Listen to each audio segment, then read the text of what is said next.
All right, so a week ago, Lewis Hamilton has coined a phrase. He said, "The car has my DNA." It almost sounds like the car is made after him now and nobody else. And I was like, okay, what does he mean by the car has his DNA? And to be honest with you, all it means is that they've now made the settings for the car to accommodate the way he drives. It would sound like it's all for him, but what they've done is to accommodate him and to accommodate Leclerc. But that leads to a conflict because Leclerc likes a pointy car with very little wing in the front, and the steering is very sensitive, like Verstappen, very sensitive, so that you can rotate earlier. Hamilton likes feedback from the front, from the steering. He likes feedback. He likes a heavy steering wheel that gives you feedback, but he doesn't like but that goes against the pointiness that Leclerc likes and the sensitivity that Leclerc likes. Now, in line with that also, Leclerc likes to have a very stable rear. And not Leclerc, Hamilton likes a very stable rear where the car is sitting down so he can feel it and also send feedback from the steering. Leclerc, of course, just like Verstappen, very sensitive, and at the back, no stability. So we're going to look at how Ferrari accommodated both of them to make compromises to deal with this balance. But we're going to first start off with the problem of the frontiness. So Leclerc likes a pointy car with very sensitive steering. So what they've done is they've put the car somewhere in between. And what they did is that with Leclerc's front wing, they washed it out so that the front wing is lighter. So that gives him less responsiveness and a more light, sensitive steering, because basically they've reduced the weight of the front wing. And they've done the opposite to Hamilton because their basic generic setup is neutral. So what they do is from that neutral position, you clip the wings to make it more pointy and sensitive for Leclerc. And now they've done the opposite for Hamilton. They've added what they call burlap wing. They've made the wing bulkier. And by making it bulkier, it gives Hamilton more feel for it. So that's how they've solved that problem. Now with the rear stability issue, once again, what they've done is they've kept the rear slightly loose, or not really loose, somewhere in between being loose and not being loose. But they've added the option of cornering mode. When you get into not cornering mode, but when you get into cornering mode, they've added the option of what we talked about before, the exhaust winglet. And what the exhaust winglet does is it adds an extra amount of downforce in the back of the car when you're entering the corners. So that extra amount of downforce will help Hamilton. I don't think Leclerc needs it. I don't think he'll even use it. I think that when Leclerc enters our high-speed corners, he may not even deploy cornering mode because I don't think he needs that stability. But that gives stability for Hamilton. And we saw the difference because during the test in Bahrain, the Ferrari car had a lot more stability going into the corners, and it was planted into the corners. So basically, to cut it short, to keep the car pointy for Leclerc, they tapered the wings. To keep it less pointy and more feedback to Hamilton, they made the wings more bulky, simple. And to help Hamilton, who lacks rear stability, they added something in a winglet of the exhaust, which takes the exhaust energy and pushes that to the ground to give more stability. So it's as simple as that. I mean, we're going to get into where the problems will come later on. But what are your first thoughts, Afolabi? Yeah, basically, this looks like it looks like a good one, but it's too early to say how good it will be because they've tried to build a car having the driving styles of both drivers in mind. Basically, Hamilton likes rear stability more than pointiness. So he likes to brake very, very late and hard in a straight line. So that the car can rotate sharply and stomp on the gas as early as possible. Now, if the rear end is not balanced or is twitchy and unpredictable, Hamilton just can't drive this kind of car under heavy braking. And this is where Leclerc actually excels. He prefers pointiness. You know, he's the king of raw one-lap pace. We know that already. So in tight technical areas, he uses a sharper V-style line to rotate the car faster, much faster than Hamilton. So this aggressive rotation helps him to find the grip that is required and the pace that will help him in a qualifying one-lap style race. But when it's over several laps, I think Hamilton prefers a car that is more stable, rear end, than pointiness. So basically, they've been able to build a machine without compromise that is able to, basically, it's like a dual concept thing. It's like a dual capability concept. Yeah. You know, having to switch, like a hybrid, having to switch between these two modes without compromising the shortcomings of either design concepts. And what I'm arguing is that the way they do that is because the car has its, we all know that the car has characteristics. So what it means is that Leclerc's setup is a little bit different. He tapers his front wing. So by tapering his, because he doesn't want too much weight in the front, because he wants the front to be very sensitive and reactive. And also he's the opposite of Hamilton. Hamilton brakes late. Leclerc doesn't necessarily brake late or right, but Leclerc wants to rotate as soon as he enters the corner. He wants to rotate. Hamilton doesn't want to rotate until he's until he's closer to the apex than Leclerc would. So, and that's why Hamilton. So, and Hamilton's done the opposite. He's made his setup so that the front wing is heavier. The fact that the front wing is heavier means that when he now brakes late and hard, it'll be stable in the front. You see what I'm saying? But Leclerc is crazy, man. Like, when you do an opposite wheelie on a bike, that's what Leclerc is. Some people do a wheelie. He likes to do a wheelie on the front. He can drive the car with the front wheel. Yeah, sure. That's crazy driving. That gives you a quicker turn into the corners. It gives you a quicker rotation, but it probably gives you less exit speed. So Hamilton style gives you a slower rotation, a slower buildup, but more exit speed. But the main thing is that they change they basically have different front wing setups. And another thing they helped Hamilton with, which is Leclerc can do nothing about it, is that in both cars now the seat is further back. Because if the seat is further back, you can feel the rear more. But I get a feeling that Leclerc doesn't care. You just give him any car, he'll drive it. He's more adaptable. Yeah. What are your thoughts? It's because Lorato. I was about to say any other name, Lorato. I have to memorize 50 names on these shows, man. Yeah, man. Go ahead. No, man. I think. And also, welcome back. Yeah. Yeah. No. Great to be back. Great to be back, guys. Yeah. It's going to be interesting to see how the car can be made to suit both drivers. But I think it's something that's going to happen mainly within pre-race settings and things like that. And of course, like there is the frontiness of the car will also be based on like this suspension setup that they have now. Yeah, they helped Hamilton by going back to the, what is it, push rod or pull rod? To the pull rod. Yeah. Because that's where you feel these steering sort of like changes that Hamilton sort of likes, which is more like kind of like an old school style of driving, perhaps, and that comes from him having driven all those other older cars and having trouble adapting to like this newer technology. The adaptability factor also sort of favors Leclerc because he adapts to any style. I mean, we saw him adapt very well to even the last design that they did under the ground effects, which I think was like all over the place, but his adaptability and his ability to sort of feel the car and drive it more on the edge was what made him faster in the single laps and things like that. I mean, I'm thinking Hamilton would have had time to sort of adjust to, like having had this 10 months to spend with the development If you're not team. spending too much time with Kim Kardashian, let me stop. Yeah, of course. No, he has. He's been in the sim. He doesn't like sims, but he's been in the sim. Yeah. I mean, he's had to sort of take time and do the work. In order to get the car to where it needs to be and to contribute. But it'll be interesting to see how both the feedback throughout the season also then builds the car as it moves forward. Because I think that they were like, even within the first testing sessions, there were a lot of technical changes to the car in terms of like the wings, side pods and all those things in order to fine tune the car to like the proper performance.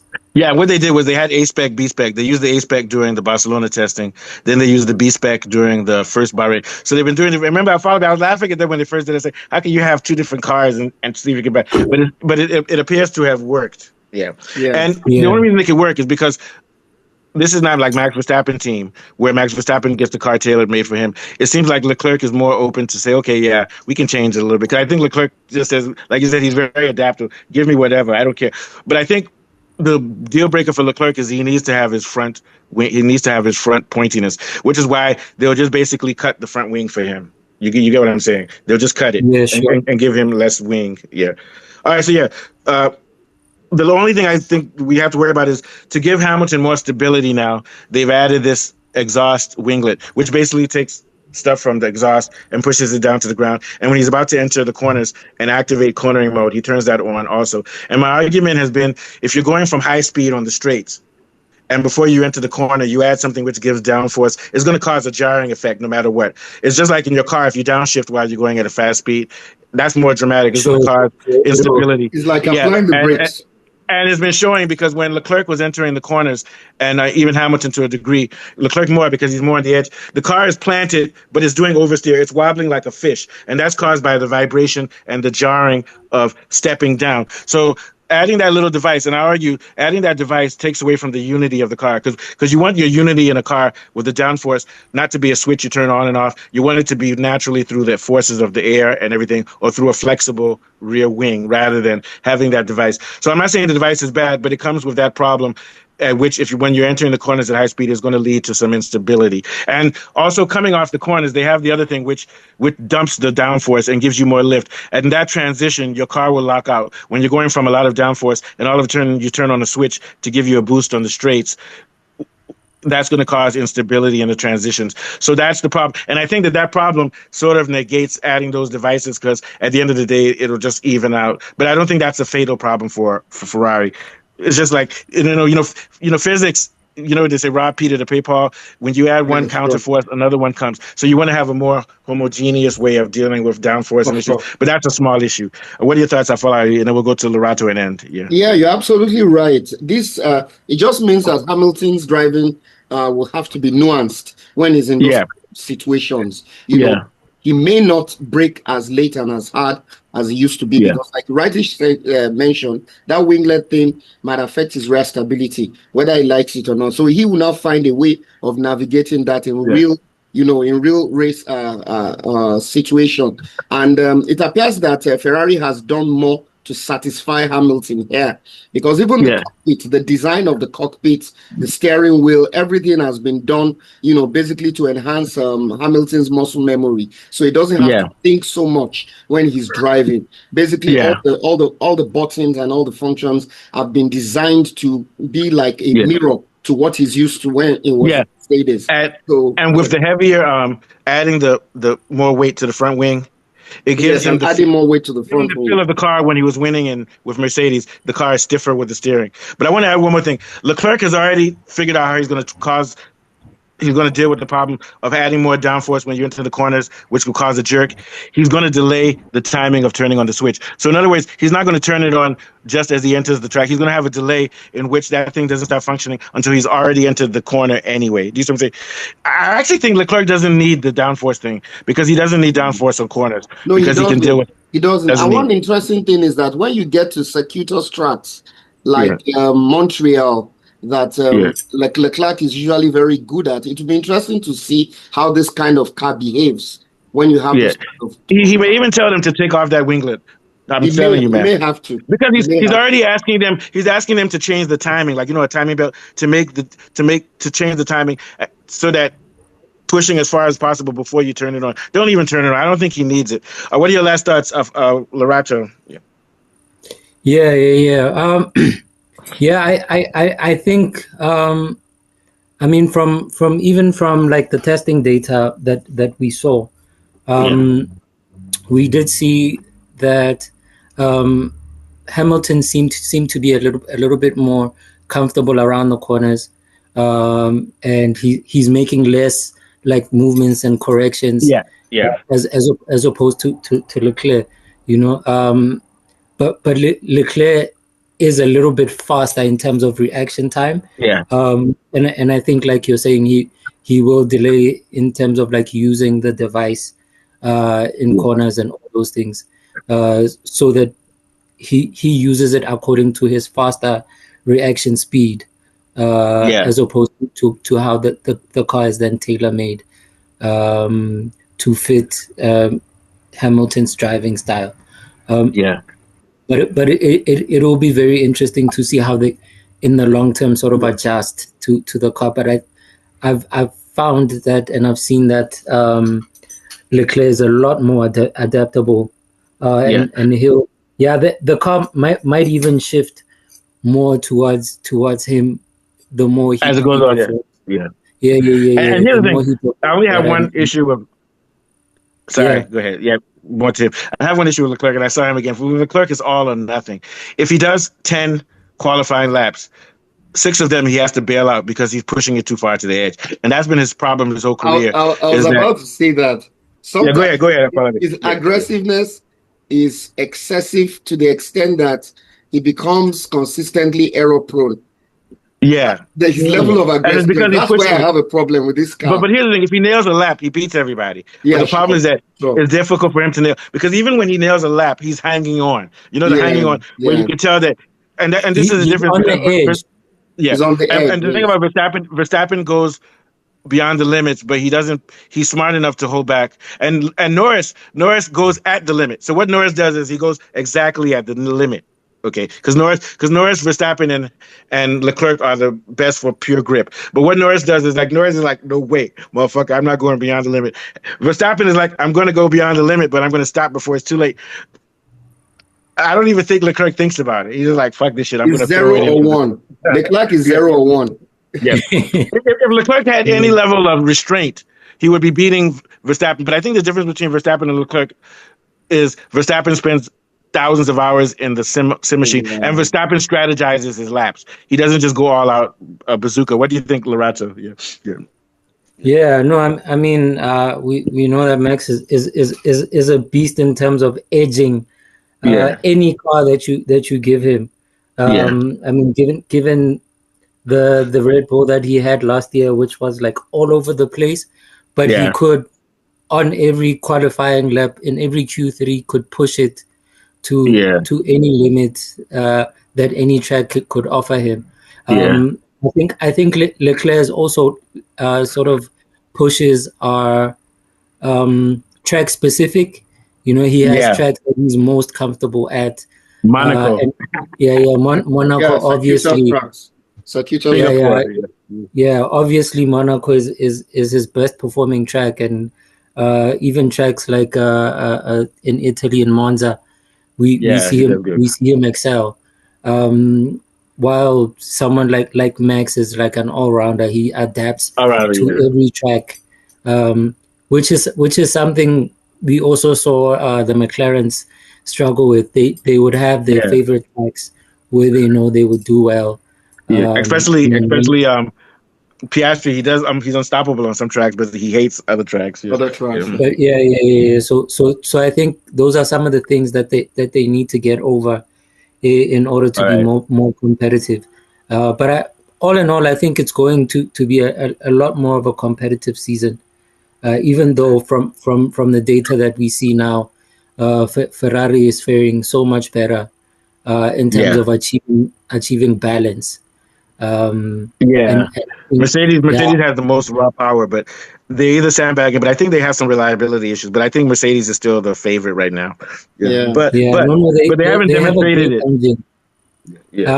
I think it comes down to who brings out the best balance. In as much as the regulations have changed. That sounds like McLaren as usual. But Red Bull has balance this year now. They have balance also.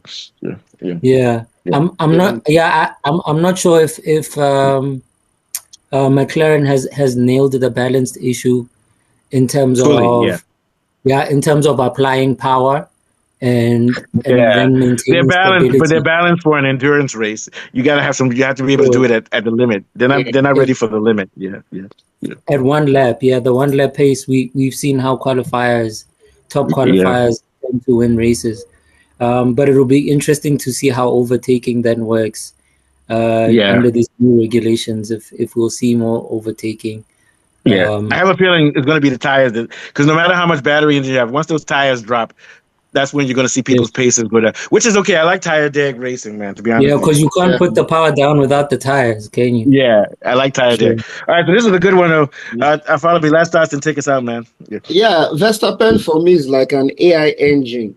He somehow trains himself from mistakes, from past tracks. You know, he's someone that he obviously has self-correcting, self-learning. Yes, self-correct. He has favorite tracks, but that notwithstanding, he wants to get tracks that are not very, favorable to him to that level. So he tends to train himself to correct his mistakes from those tracks. So he's like an AI engine. He keeps learning. Father, I use something from jazz. They said that John Coltrane would choose whatever his weakest thing is.